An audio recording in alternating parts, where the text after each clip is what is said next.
গল্পের নাম শেষ ট্রেনটা। চট্টগ্রামের পাহাড়তলী রেলস্টেশন। রাত 12টা। পাহাড়তলী রেলস্টেশনে জনমানবশূন্য অবস্থা। কেবল একজন লোক, নাম রাকিব, দেরিতে অফিস থেকে ফিরছে।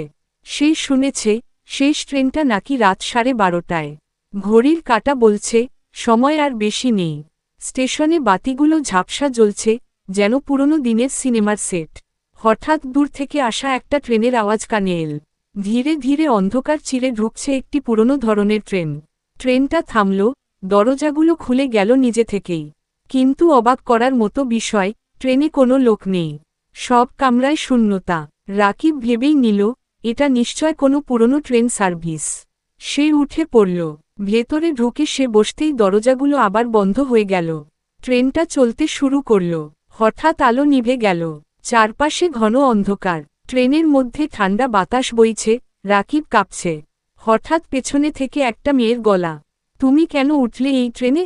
রাকিব ঘুরে দেখল, সেখানে এক মেয়ে, সাদা শাড়িতে, চুল এলোমেলো, চোখ দুটো যেন আগুনের মতো জ্বলছে। সে আবার বলল, এই ট্রেনটা 20 বছর আগে লাইনচ্যুত হয়ে সব যাত্রীসহ উধাও হয়ে গিয়েছিল। এখন এই ট্রেন কখনোই গন্তব্যে পৌঁছায় না। রাকিব চিৎকার করে ওঠার আগেই পুরো ট্রেনটা অদৃশ্য হয়ে গেল।